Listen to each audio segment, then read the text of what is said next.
ప్రభునామానికి మహిమ కలుగునుగాక. కూడొచ్చిన మీ అందరికీ మన ప్రభువును ప్రియరక్షకుడు అయిన యేసుక్రీస్తు వారి శ్రేష్టమైన నామములో శుభములు మరియు వందనాలండి. ఆదికాండము 18వ అధ్యాయాన్ని మనం ధ్యానం చేసుకుంటున్నాం. గత దినం అబ్రహాం యొక్క దీనత్వాన్ని మనం చూసాం. అబ్రహామును ప్రభు దర్శించిన కాలంలో అబ్రహాము దాన్ని సద్వినియోగపరుచుకున్నట్టు,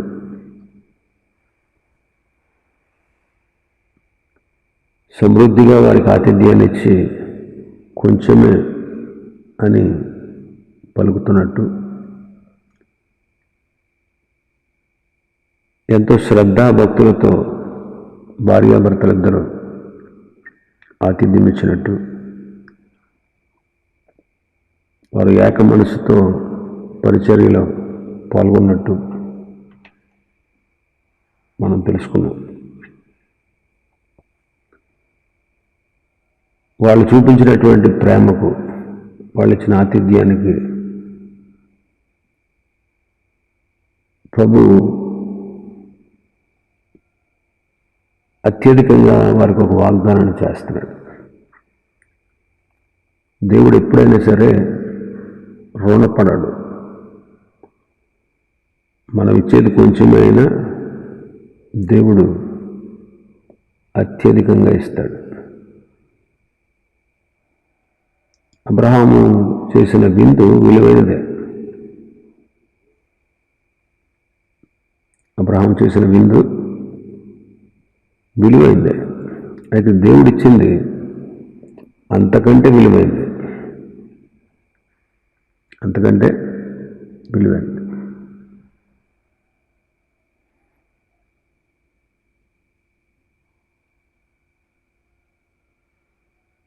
పదవచనం, ఆదికాండం 18:10.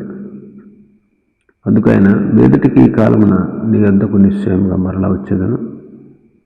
అప్పుడు నీ భార్య అయిన శారాకు ఒక కుమారుడు కలుగునని చెప్పాను.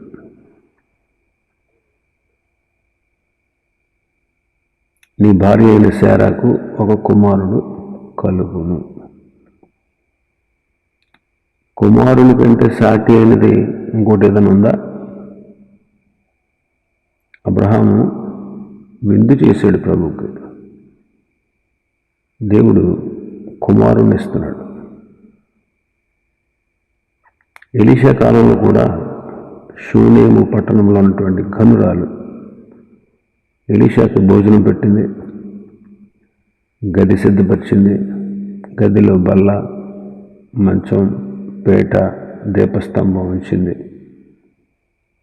దేవుని సేవకుని పట్ల ఆమె చూపిన శ్రద్ధాభక్తులు మెచ్చుకోదగినవి. అయితే దేవుడు ఆమె కుటుంబంలో ఉన్నటువంటి లోటు ఎరిగి ఆమెకు కుమారుణ్ణి అనుగ్రహించాడు. దేవుని కొరకు మనం ఏం చేసినా, అది సేవ కావచ్చు, పరిచర్య కావచ్చు, దేవుని పని కోసం మనం గుప్పిలు విప్పొచ్చు. ఏ పని చేసినా ప్రభు మనం చేసిన దానికి ఎప్పుడు రుణపడి ఉండడు. మనం చేసిన దానికంటే అత్యధికంగా దేవుడు మన జీవితాల్లో చేస్తాడు. షూనేమీయురాలు చేసిన పని గొప్పదే, కానీ దేవుడిచ్చినటువంటి దానికి విలువ ఎంత అని మనం చెప్పలేం. అన్న దేవుని కుమారుణ్ణి కావాలని అడిగింది. దేవుణ్ణి అడిగి కుమారుణ్ణి పొందుకుంది. ఆ కుమారుణ్ణి దేవుని సేవకు ఇచ్చింది. దానికి ప్రతిఫలంగా దేవుడు 3 కుమారుల్ని 2 కుమార్తెలను ఇచ్చాడు. కాబట్టి దేవునికి ఇస్తే ఎప్పుడు కూడా వాళ్ళు పాడైపోరు. ఆయన అత్యధికంగా అనుగ్రహిస్తాడు. అందుకే సామెతల గ్రంథకర్త అంటాడు 11వ అధ్యాయంలో, వెదజల్లి అభివృద్ధి పొందువారు కలరు, తగిన దానికన్నా తక్కువ ఇచ్చి లేమికి వచ్చిన వారు కూడా కలరు అంటాడు. కాబట్టి ప్రభు కొరకు నువ్వు ఏది చేసినా అది దేవుడు గుర్తిస్తారు. దానికంటే అత్యధికమైనటువంటి ఫలాన్ని, బహుమానాన్ని దేవుడు ఇస్తాడు. దేవుని ప్రేమ అపారమైనది. ఆయన ప్రేమ వర్ణింపశక్యం కానిది. ఆయన ప్రేమ సరిహద్దులు లేనిది.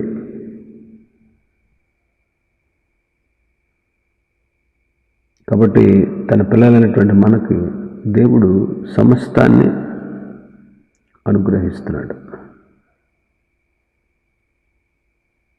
కాబట్టి మనం దేవునికి ఇవ్వడంలోనూ, దేవుని పరిచర్య చేయడంలోనూ, దేవుని ప్రజలకు ఆతిథ్యం ఇవ్వడంలో ముందంజ వేస్తే ప్రభు మనల్ని తప్పనిసరిగా ఆశీర్వదిస్తాడు.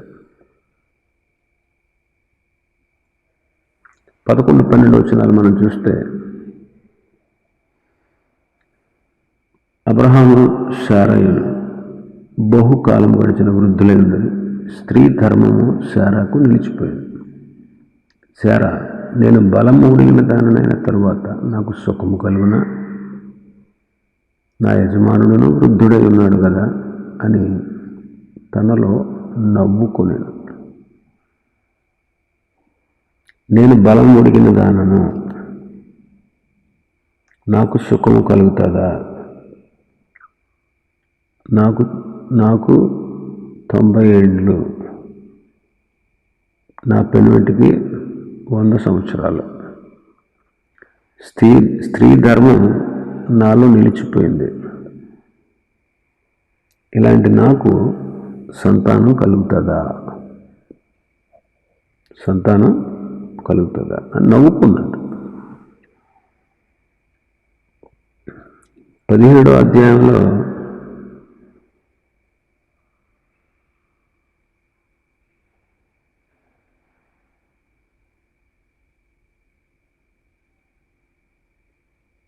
అధ్యాయం 17వ వచనం, అప్పుడు అబ్రాహాము సాగిలపడి నవ్వి, 100 ఏండ్ల వానికి సంతానం కలుగునా, 90 ఏండ్ల శార కనునా అని మనస్సులో అనుకున్నాడు. 17వ అధ్యాయంలో అబ్రాహాము నవ్వుకున్నాడు. అయితే ప్రభు కోపగించుకోకుండా మన్నించి సంతానాన్ని ఇస్తాను అని వాగ్దానం చేశాడు. ఇప్పుడు ఈమె నవ్వుకుంటుంది. దేవునికి సమస్తం తెలుసు. ఆమె నవ్వుకోవడం కూడా ప్రభుకు తెలుసు. అందుకే 13, 14, 15 వచనాల్లో యెహోవా అబ్రాహాముతో, వృద్ధురాలనైన నేను నిశ్చయంగా ప్రసవించదనా అని శారా నవ్వనేలా? ప్రభుకు తెలుసు సమస్తం. కాబట్టి శారాను హెచ్చరిస్తున్నాడు. వృద్ధురాలనైన నేను ప్రసవిస్తానా అని శారా నవ్వుతుంది ఎందుకు? యెహోవాకు అసాధ్యమైనది ఏదైనా ఉన్నదా అంటాడు.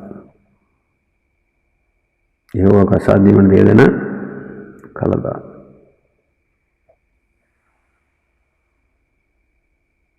దేవునికి సమస్తము సాధ్యమే. ఎంత భయంకర పాపాత్ముడైనా నీతిమంతుడు అవడం సాధ్యమే. మనకు అసాధ్యం, కానీ దేవునికి సమస్తం సాధ్యమే. ఆ మహా గొప్ప దేవునికి అసాధ్యమైనదంటూ ఏది లేదు. అయితే శారా భయపడిపోయి నేను నవ్వలేదంటాను. నువ్వు నవ్వావు అని ప్రభు చెప్పారు. దేవునికి భయపడడం మంచిదే. శారా భయపడి నవ్వలేదంటుంది. భయపడడం మంచిదే, అది జ్ఞానం. యెహోవా యందు భయభక్తులు కలిగి ఉంటే జ్ఞానం నాకు మూలం అంటాడు. ఐశ్వర్యము, ఘనత, జీవం దానివల్ల కలుగుతాయి అంటాడు. నిత్యము దేవుని భయంతో కూడిన ప్రవర్తన కలిగి ఉండడం చాలా మంచిది అని కూడా సామెతల గ్రంథకర్త 28వ అధ్యాయం అంటాడు. నిరంతరము దైవభయం కలిగి ఉండట రక్షణ కవచమని భక్తుడు చెప్తున్నాడు. శారా భయపడడం మంచిదే, కానీ ఆ భయం పాపానికి కారణం కాకూడదు. శారా భయపడి నేను నవ్వలేదని అబద్ధం ఆడుతుంది. నేను నవ్వలేదని అబద్ధం ఆడుతుంది. దైవ భయం మంచిదే, కానీ ఆ దైవ భయంతో అబద్ధం ఆడడం అనేది మంచిది కాదు. ఒకప్పుడు అబద్ధం అబ్రహాము నేర్పించిందే.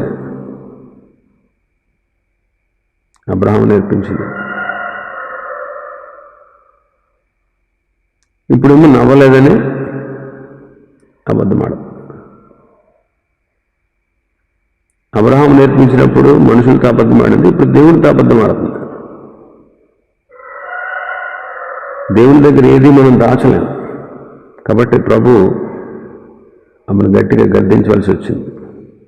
అవును, నువ్వు నవ్వావు, నిజమే. మరి దేవుని శక్తిని, దేవుని మహాశక్తిని చులకనగా ఎప్పుడు ఎంచకూడదు మనం. శారా నవ్వు అల్ప విశ్వాసాన్ని సూచించే నవ్వు. తన వయస్సును, తన శరీర దౌర్బల్యాన్ని, తన భర్త వృద్ధాప్యాన్ని చూసి అనుమానిస్తూ ఉంది. పరిస్థితులను చూస్తుంది, ప్రతికూలతలను చూస్తుంది, కానీ ప్రభు యొక్క గొప్పతనాన్ని గుర్తించలేకపోతుంది.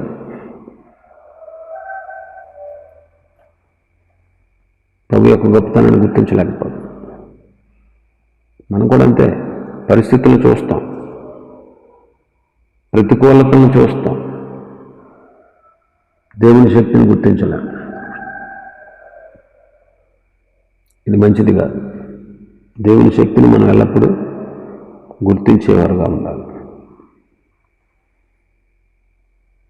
నవ్వుతుంది ఇక్కడ. ఒక్కొక్కరు ఒక్కొక్క రీతిగా నవ్వుతారు. శారా నవ్వుతుందంటే ఆ నవ్వులో ఏముంది? అనుమానం ఉంది, అపహాస్యంతో కూడా ఆహా నేను కంటానా, ఇది నిజమేనా, జరిగేదేనా అన్నట్టు అనుమానంతో దేవుని యొక్క శక్తిని చులకన చేసిన భావనతో నవ్వుతాం. అపహాస్యంతో కూడినదిగా ఉంది ఆ నవ్వు.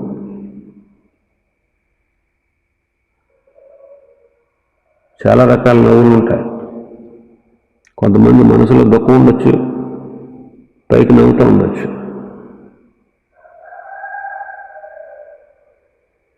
బుద్ధిహీనుల నవ్వు బాణకండ చెటపటైన చితుకుల మంట లాంటిది అంటాడు ప్రసంగి.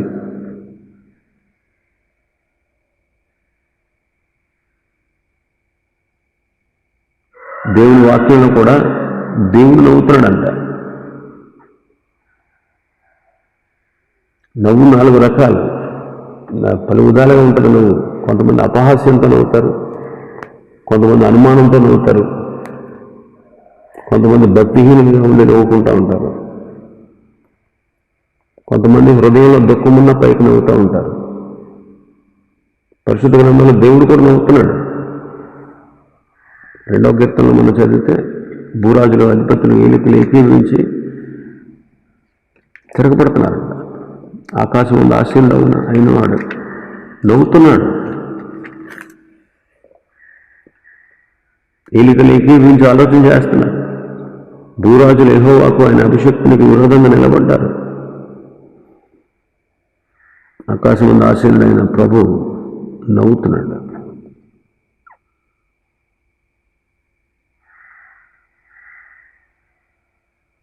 కీర్తన 37 అంటాడు. 37వ కీర్తన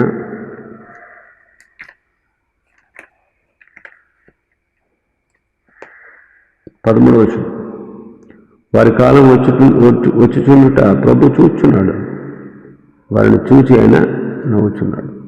ఎవరి కాలం? భక్తిహీనుల కాలం. భక్తిహీనుల కాలం. సామెతల 1వ అధ్యాయం, సామెతల గ్రంథం 1వ అధ్యాయం 26. కాబట్టి మీకు అపాయం కలిగినప్పుడు నేను నవ్వను, మీకు భయం వచ్చినప్పుడు నేను అపహాస్యం చేశాను. ఎందుకు నవ్వుతాడు? ఎందుకు అపహాస్యం చేస్తాడు ప్రభు? 24 నేను పిలవగా మీరు వినలేదు, నేను చేయి చాపగా మీరెవరు లక్ష్య పెట్టలేదు, నేను చెబుతున్న బోధ ఏమీ మీరు వెనక త్రోసేశారు, నేను గద్దించగా మీరు లోపడలేదు.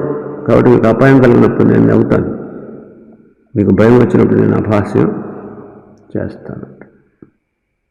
పిలవగా వినలేదంట, చెయ్యి చాపగా లక్ష్య పెట్టలేదు, బోధ చేస్తే త్రోసివేశారు, గర్దించినా లోపడలేదు. ఇదే కదా మన పరిస్థితి ఈనాడు. అపాయం వచ్చినప్పుడు ప్రభు మనల్ని చూసి నవ్వుతాడు. అందుకే యాకోబు గారు అంటాడు, ద్విమనస్కులారా మీ నవ్వును దుఃఖానికి మార్చుకోండి అంటాడు. మీ నవ్వును దుఃఖానికి మార్చుకోండి. యాకోబు పత్రిక 4వ అధ్యాయం.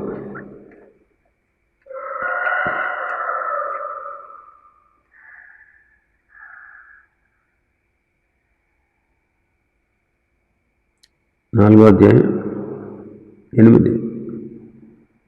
ద్విమనస్కులారా మీ హృదయములను పరిశుద్ధపరచుకోండి, వ్యాకులపడి తొక్కుపడి ఏడువుడు, మీ నవ్వు దుఃఖమునకు మీ ఆనందము చింతకు మార్చుకోండి. ప్రభు దృష్టికి మిమ్మల్ని తగ్గించుకోండి. ద్విమనస్కులారా అంటాడు. 2 రకాలైనటువంటి మనస్సులు. ద్విమనస్కులం మనం మారాలి. మనం పాపం విషయంలో ఏడవాలి, లేకపోతే నిత్యత్వం అంతా ఏడుస్తూనే ఉంటాం. అందుకే ప్రభు అంటారు లోకాసువార్తలో, నవ్వుచున్న మీరు, ఇప్పుడు దుఃఖపడుచున్న మీరు ధన్యులు, మీరు నవ్వుతారన్నారు. ఇప్పుడు ఏడ్చుచున్న మీరు ధన్యులు, మీరు నవ్వుతారు అంటారు. కాబట్టి నవ్వుకుంటుంది అనుమానంతో, అపహాస్యంతో. మనం నవ్వుకోవడం కాదు, అనుమానంతో అపహాస్యంతో. సరిగ్గా బ్రతకపోతే, సరిగ్గా జీవించకపోతే ప్రభువే నవ్వుతాడు. సామెతల్లో ఉన్నట్టు పిలిస్తే పలకపోతే, చేయి చాపినా లక్ష్య పెట్టకపోతే, బోధించినా లోపడకపోతే, బోధించినా దాన్ని త్రోసివేస్తే ప్రభు నవ్వుతాడు. తర్వాత నువ్వు అపహాస్యం ఫాలో అవుతాడు. ఒకటి గమనించండి, ఆమె అనుమానంతో నవ్వుతుంది. అనుమానంతో నవ్వుతుంది. కాబట్టి ప్రభువుని అనుమానించడం అవమానించడంతో సమానం. ఆయన వాగ్దానాలు నమ్మకపోవడం, ఆయన చెప్పినటువంటి మాటను నిర్లక్ష్య పెట్టడం, అది పెద్దగా గొప్పదేం కాదన్నట్టుగా దాన్ని త్రోసివేయడం, ఇది మంచిది కాదు. ఇది మన జీవితాలకు ఎంతో నష్టాన్ని కలిగించేది. కాబట్టి నవ్వడం, అపహసించడం ప్రభు సహించలేక ఆమెను గద్దించాడు. ఇంకా మనం చూస్తే 16-17 వచనాల్లో వాడు భోజనం చేసిన తర్వాత చూడండి, 16 వచ్చినప్పుడు మనుషులు అక్కడి నుంచి లేచి సొదొమ తట్టు చూచారు. అబ్రహాము వారిని సాగనంపుటకు వారితో కూడా వెళ్ళాను.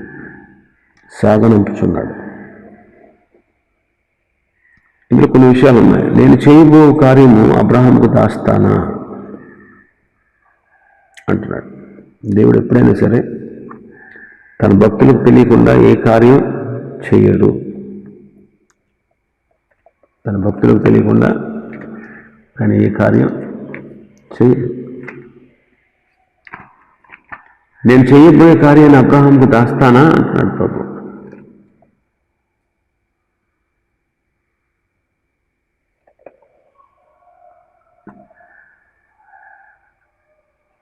ఆమోసు గ్రంథంలో అంటాడు భక్తుడు, యెహోవా మర్మం ఆయన భక్తులకు తెలిసే ఉంది, తన భక్తులకు బయలుపరచకుండా యెహోవా ఏమీ చేయడు అంటాడు.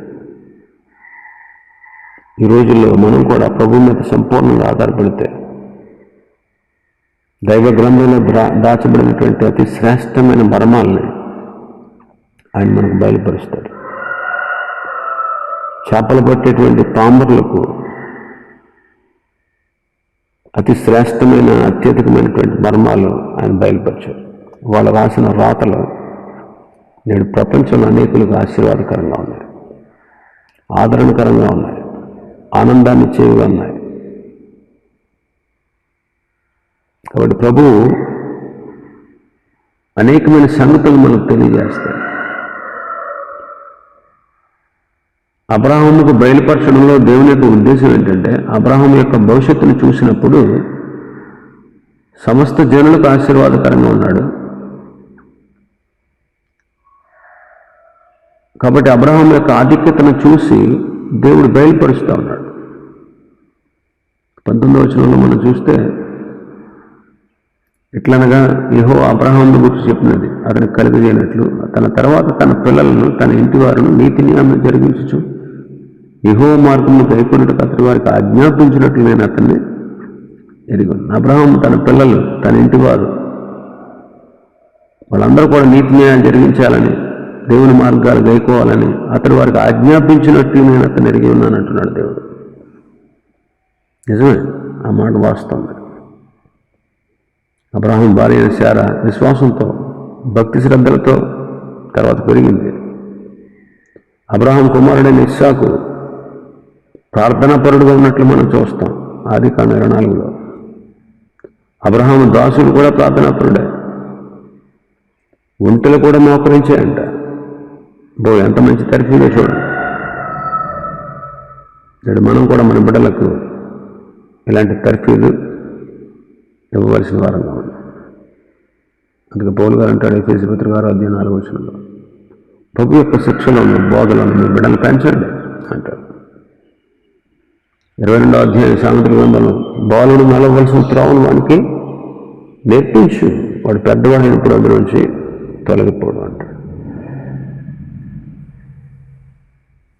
కాబట్టి అబ్రహాములాగా మనం కూడా మన ఇంటి వారందరినీ ప్రభు యొక్క భయభక్తుల్లో మనం పెంచాలి. కాబట్టి అబ్రహాముకి ప్రభు చేయబోయే కార్యాన్ని ముందుగానే అబ్రహాంకి తెలియజేస్తున్నాడు. ఆ తర్వాత 20వ వచనం నుంచి అక్కడి వరకు మనం చూస్తే అబ్రహాము విజ్ఞాపన చేస్తున్నట్లు మనం చూస్తాం. అబ్రహాము విజ్ఞాపన చేస్తాడు. 22వ వచనం చూస్తే, ఆ మనుషులు అక్కడి నుంచి తిరిగి సొదొమ వైపు వెళ్ళి అబ్రహాము ఇంకా యెహోవా సన్నిధిని నిలిచుండెను. యెహోవా సన్నిధిలో నిలిచుండి విజ్ఞాపన చేస్తున్నాడు. మనం ప్రార్థన చేసేటప్పుడు కూడా దేవుని సన్నిధిలో ఉన్నట్లు మనం గుర్తించాలి. అబ్రహాము ఎదుట యెహోవా దేవుడు ఉన్నట్లు మనం కూడా ప్రార్థించేటప్పుడు దేవుడు మన ఎదుట ఉన్నాడని, మనతో ఉన్నాడని, కన్న తండ్రి కంటే తల్లి కంటే ఎంతో శ్రద్ధగా మన ప్రార్థనలు విని మనకు జవాబిస్తాడని ఎరిగి మనం నమ్మకంతో పట్టుదలతో ప్రార్థన చేయాలి దేవుని సన్నిధిలో. యెహోవా సన్నిధిలో అబ్రహాము దేవుని ఎదుటే ఉన్నాడు. తన మనస్సు దేవుని మీద ఉంది, తన మనస్సు ప్రక్కకు తొలగిపోవట్లేదు. మనం కూడా దేవుని సన్నిధిలో ఉన్నట్లు ప్రభు మనతో ఉన్నాడని గుర్తించి మన ప్రార్థనలు ఆయన వినడానికి దిగి వచ్చాడని ఎరిగి మనం ప్రార్థించాలి. మన మనస్సు కుడి ఎడమలకు తొలగిపోకూడదు. ప్రభు మీదే మన మనస్సును కేంద్రీకరించి ప్రార్థించాలి. కొన్నిసార్లు మనం ప్రార్థన చేసుకునేటప్పుడు కళ్ళు మూసుకుని ఉంటాం, మాటలు వల్లిస్తూనే ఉంటాం. అయితే మన మనసు దేశ సంచారం చేస్తూ ఉంటాం. మనం ఒక స్థలంలో ఉండే ప్రార్థన చేస్తూ ఉంటాం, కానీ మన మనసు అనేక స్థలాలకు తిరుగుతూ ఉంటాం. ఇది మంచిది కాదు. అన్నా వలే మన హృదయాన్ని ప్రభు సన్నిధిలో కుమ్మరించి ప్రార్థించాలి. మన హృదయాన్ని ప్రభు సన్నిధిలో కుమ్మరించి ప్రార్థించాలి. అప్పుడు మన ప్రార్థనకు తప్పక జవాబు వస్తుంది. ఏలియా కూడా చూడండి, దేవుని సన్నిధిలోనే కాలం గడిపేవాడు ఏలియా.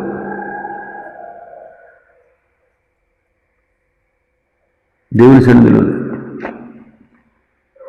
సన్నిధిలో ఉండి దేవుని శక్తిని పొందుకొని దేవుని మాటను ఎవరికైనా తెలియజేసేవాడు. రాజుల మొదటి గ్రంథం 17వ అధ్యాయం. రాజుల మొదటి గ్రంథం 17వ అధ్యాయం మొదటి వచనం. అంతటి గిలాదు కాపురస్తుల సంబంధించిన తిబ్షీయుడు అని ఏలియా ఆహాబునందుకు వచ్చి, ఎవని సన్నిధిని నేను నిలవబడి ఉన్నాను, ఎవని సన్నిధిని నేను నిలబడి ఉన్నాను. దేవుని సన్నిధిలో నిలబడి ఉన్నాడు కాబట్టి గొప్ప ధైర్యశాలిగా, గొప్ప గొప్ప అద్భుతాలు చేసిన వాడుగా మనం ఏలియాని చూడవచ్చు. కాబట్టి ప్రభు సన్నిధిలో మనం నిలిచి ఉండాలి. ఆయన సన్నిధిలో ఆయన కృప, ఆయన సత్యం మనకు దొరుకుతుంది. ఘనత, ప్రభావములు ఆయన సన్నిధిలో ఉన్నాయి. కాబట్టి మనం ప్రార్థన చేసేటప్పుడు మనం ప్రభు సన్నిధిలో ఉన్నాము, ప్రభు సన్నిధి మనల్ని ఆవరించి ఉంది, ప్రభు మనతో ఉన్నారు అనే ఆ కోణంలో మనం ప్రార్థన చేయాలి. మన మనస్సు అటు ఇటు తిరగకూడదు. చాలామంది చూడండి, మందిరానికి వస్తారు, మనసు ఇంటిగానే ఉంటుంది, వాక్యం వింటూ ఉంటారు, తిండి మీద ధ్యాస ఉంటారు, ప్రార్థన చేస్తూ ఉంటారు, బయట జరిగేటువంటి విషయాలన్నీ వీళ్ళ చెవుల్లోకి వస్తూ ఉంటారు, వీళ్ళు డిస్టర్బ్ అవుతూ ఉంటారు. మనసును దేవునిపైన కేంద్రీకరించలేదు. కాబట్టి మనం ప్రార్థన చేసేటప్పుడు దేవుని సన్నిధిలో ఉన్నాం, మన మనస్సు దేవుని మీద కేంద్రీకరించాలి. కొంతమంది చూడండి, ప్రార్థన చేసేటప్పుడు ఆడుకుంటూ ఉంటారు పిల్లలతో, కొంతమంది సెల్ ఫోన్ చూసుకుంటూ ఉంటారు, కొంతమంది నిద్రపోతూ ఉంటారు, కొంతమంది దిక్కులు చూస్తూ ఉంటారు, కొంతమంది పక్కోళ్ళతో మాట్లాడుతూ ఉంటారు. వాళ్ళు ప్రార్థన చేయరు, పక్కోళ్ళు చేయనివారు. నువ్వు దేవుని సన్నిధిలో ఉన్నావు, ప్రభువుని ఎదుట ఉన్నారు, ఆయన నీతో మాట్లాడితే శ్రద్ధగా ఉండాలి. నువ్వు ఆయనతో మాట్లాడుతున్నప్పుడు శ్రద్ధగా మన మనవి ఆయనకు తెలియపరచాలి. ఏది ఆలోచించకూడదు, ఏ ధ్యాస నీకు ఉండకూడదు. రెండవది, అబ్రహాము ఇతరుల కొరకు ప్రార్థన చేస్తున్నాడు, సొదొమ పట్టణ ప్రజల కొరకు ప్రార్థిస్తున్నాడు. మన ప్రార్థనలు ఎలా ఉన్నాయి? ఎంతసేపు మన కొరకే, మన కుటుంబం కొరకే, సొంత మేలుని కొరకే. ఆలోచించండి, మనం ఇతరుల కొరకు కూడా విజ్ఞాపన చేయాలి కదా. ఇతరులు మేలు కోరి వాళ్ళ కోసం మనం ప్రార్థన చేయాలి. అందుకే తిమోతితో పౌలు గారు అంటాడు మొదటి పత్రికలో, మన సంపూర్ణ భక్తి మాన్యత కలిగి నెమ్మదిగా సుఖంగా బ్రతకాలంటే మనుషులందరి కొరకు, రాజుల కొరకు, అధికారుల కొరకు ప్రార్థించాలి అంటాడు. నెమ్మదిగా సుఖంగా పవిత్రంగా బ్రతకాలంటే, మన భక్తి సంపూర్ణం అవ్వాలంటే అందరి కొరకు ప్రార్థన చేయాలి. అందరి కొరకు, సంఘముల కొరకు ప్రార్థన చేయాలి. సమస్త పరిశుద్ధుల కొరకు పూర్ణమైన పట్టుదలతో ప్రార్థన చేయాలి.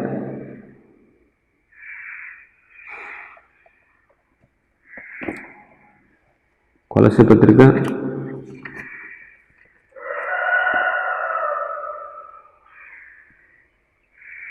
4వ అధ్యాయం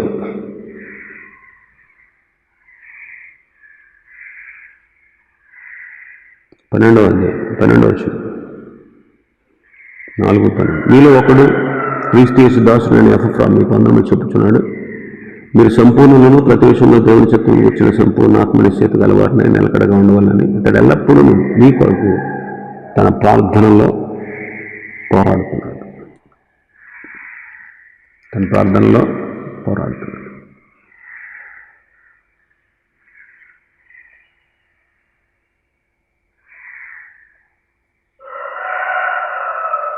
ఎఫెసీ పత్రిక 6వ అధ్యాయం, ఎఫెసీ పత్రిక 6వ అధ్యాయం 18 నుంచి ఆత్మ వలన ప్రతి సమయమందును ప్రతి విధమైన ప్రార్థన విజ్ఞాపనం చేయొచ్చు. ఆ విషయమే సమస్త పరిశుద్ధుల నిమిత్తము పూర్ణమైన పట్టుదలతో విజ్ఞాపన చేయొచ్చు.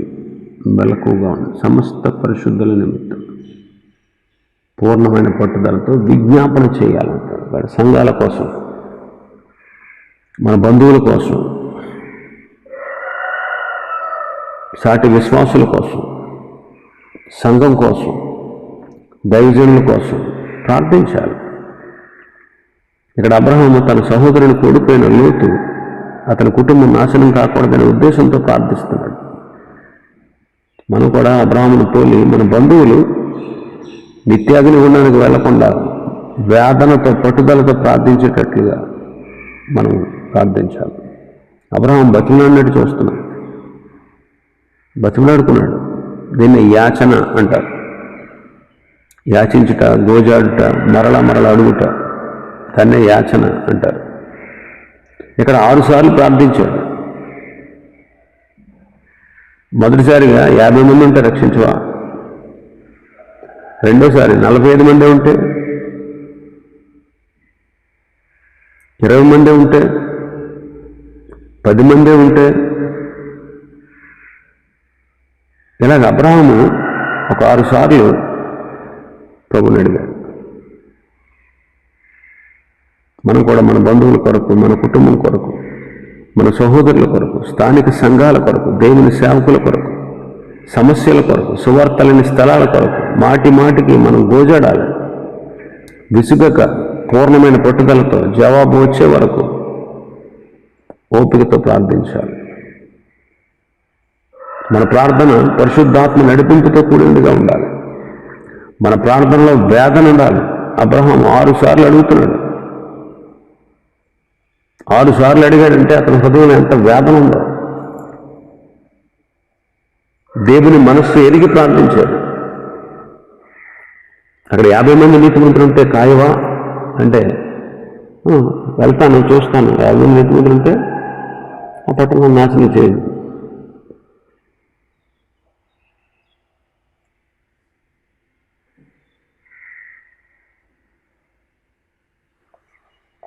ప్రభువు నేను చేయబోయే కార్యాన్ని దాస్తానని అబ్రహాము చెప్పాడు. ఇదిగో దాని విషయంలో ఎలా ఉంది, దాని విషయమైనటువంటి మొర్ర నా సన్నిధికి వచ్చింది. నేను దిగి వెళ్ళి చూస్తాను. వాళ్ళ పాపం చేస్తే వాళ్ళ పాపం కన్ఫర్మ్ చేసుకుని వాళ్ళు శిక్షిస్తాను, అందుకే దిగి వచ్చాను ప్రభు చెప్పాడు అబ్రహాంతో. అంటే శిక్ష ఖరారైంది. అబ్రహాంకి ఆ విషయం వేదన కలిగించింది. అక్కడ లోతున్నాడు, అతని కుటుంబం ఉంది. అతను అక్కడికి వెళ్ళాడు. నా దగ్గర ఎన్నో విషయాలు, భక్తికి సంబంధించిన విషయాలు నాతో పాటు ఉన్నప్పుడు నేర్చుకున్నాడు. కొంతమంది అయినా ప్రభు వైపు తిప్పుకుంటాడు అనుకుంటున్నాడు అబ్రహాం. 50 మంది ఉంటే కాయవా అంటే కాస్తాను, 50 మంది కనబడితే అంటాడు. అంటే కనబడితే అంటే అక్కడ లేరనే విషయం అబ్రహాంకి అర్థమైంది. అందుకే ఆఖరికి 10 మంది ఉంటే అంటాడు. 10 మంది ఉన్నా దాన్ని నాశనం చేయాలి. 10 మంది లేరు కాబట్టి నాశనం చేశాడు.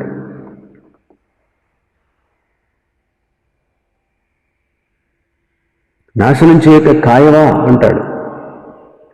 నీతిమంతుల్ని చంపడం, దుష్టులతో పాటు నీతిమంతులు చంపడం నీకు దూరమవును కాక అంటాడు.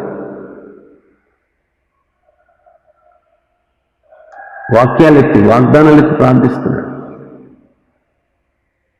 కనుక నేడు అబ్రహాంని పోలి మనం కూడా ప్రార్థించాలి. 4వది మనం చూస్తే సర్వలోకానికి తీర్పు తీర్చే దేవుడు న్యాయం చేయడా అని ప్రార్థన చేస్తాడు. దేవుడు న్యాయవంతుడని అబ్రహాం ఎరిగి ప్రార్థిస్తున్నాడు.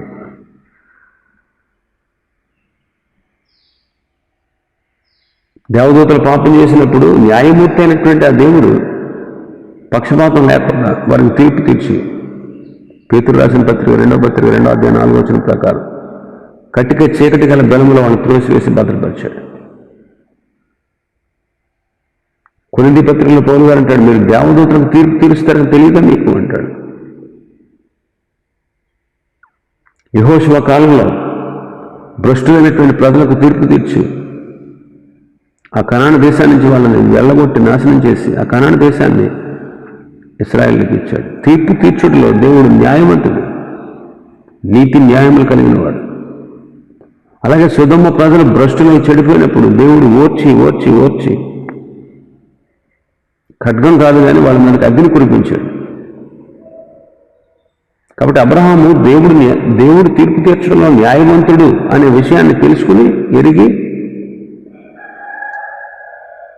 తన సహోదరుడి కుమారుడైన లోతు ఆ తీర్పులో నాశనం అయిపోతాడు అనే ఉద్దేశంతో దుష్టులతో కూడా నీతిమంతులను నాశనం చేస్తావా అని వేదనతో ప్రార్థించాడు. కాబట్టి మనం కూడా ప్రార్థన చేసేటప్పుడు దేవుని యొక్క గుణగణాలను ఎరిగి ప్రార్థించాలి.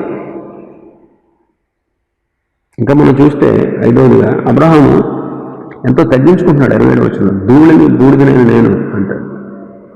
ప్రభుతో మాట్లాడితే ఇష్టన్నానంట. యోబు కూడా అంటాడు, నేను ధూళిని బూడిదని అంటాడు 30వ అధ్యాయంలో. యోహాన్ అంటాడు, బాప్తిసం ఇచ్చి యోహాన్, నేను ఆయన చెప్పుల వారు ఎప్పడానికైనా యోగ్యుడిని కాను అంటాడు. దావీదు తనను తాను తగ్గించుకుంటూ నేను మిన్నెల్లిని కదా అంటాడు. పౌలు గారు అంటాడు, పాపులందరిలో నేను ప్రధాన పాపిని, పరిశుద్ధులలో అత్యల్పుణ్ణి, అపస్తులను అనిపించుకోవడానికి యోగ్యుణ్ణి కాను అంటాడు. అంటే వీళ్ళందరూ ఎంతో తగ్గించుకుని దేవుని మనసు కలిగి ఉన్నట్లుగా మనం భక్తులే, వీళ్ళు మహాభక్తులే, కానీ వీళ్ళు తగ్గించుకుని దేవుని మనసు కలిగి ఉన్నారు. కాబట్టి అబ్రహామును పోలి మనం కూడా విరిగి నలిగిన మనసుతో ప్రభు ఎదుటి మనల్ని మనం తగ్గించుకుని ప్రార్థించాలి. కాబట్టి మన ప్రార్థనలు అబ్రహామును పోలి ఉన్నాయా లేదా అనే దాన్ని మనం ఆలోచించుకోవడం అవసరం. ఇంకా 27వ వచనం 30వ వచనంలో చూస్తే, ధూళిని బూడిదనైన నేను ప్రభుతో తెగించుచున్నాను. 31వ వచనం అంటాడు, ఇదిగో ప్రభుతో తెగించి తిని అంటున్నాడు. దేవుని సన్నిధిలో తెగించుట అంటే అర్థం ఏంటంటే దేవుని సన్నిధిలో పట్టుదలతో ప్రార్థించడం, సాహసంతో కూడిన పని. పట్టుదలతో ప్రార్థించడం అనేది. కాబట్టి పట్టుదలతో ప్రార్థించడం మంచిది. మరి అబ్రహాం చేసిన ప్రార్థనకు జవాబు వచ్చిందా? జవాబు వచ్చిందండి. మనకు పరిశుద్ధ గ్రంథం బోధిస్తూ ఉంది. 19వ అధ్యాయం 29వ వచనంలో చూస్తే 19:29, దేవుడు ఆ మైదాన పట్టణంలో పాడు చేసినప్పుడు దేవుడు అబ్రహామును జ్ఞాపకం చేసుకుని లోతు కాపురం ఉన్న పట్టణంలో నాశనం చేసినప్పుడు ఆ నాశనము మధ్యను లోతు నశించకుండా అతన్ని తప్పించండి. దేవుడు అబ్రహామును జ్ఞాపకము చేసుకుని లోతు నశించిపోకుండా అతన్ని ఆ నాశనం మధ్య నుంచి లోతును తప్పించాడు. కాబట్టి అబ్రహాం చేసినటువంటి ప్రార్థనకు జవాబు వచ్చింది. అబ్రహామును బట్టి లోతు నాశనం కాకుండా దేవుడు లోతుని తప్పించాడు. మన దేవుడు ప్రార్థనలు ఆలకించేవాడు, జవాబిచ్చేవాడు. కాబట్టి తగిన రీతిగా మనం ప్రార్థించి ప్రభు దగ్గర నుంచి మనం జవాబులు పొందుకోవాలి. తగిన రీతిగా మనం ప్రార్థించి. కాబట్టి అబ్రహాము చేసినటువంటి ప్రార్థనను పోలి మనం కూడా ఆ రీతిగా ప్రార్థించవలసిన వారంగా ఉన్నాం. ఇలాంటి విజ్ఞాపన మనం అబ్రహాం వలె నశించిపోతున్న ఆత్మల కొరకు మనం విజ్ఞాపన చేయవలసిన వారంగా ఉన్నాం. కాబట్టి 18వ అధ్యాయంలో అబ్రహాము ప్రభుకి ఆతిథ్యం ఇచ్చినట్టు,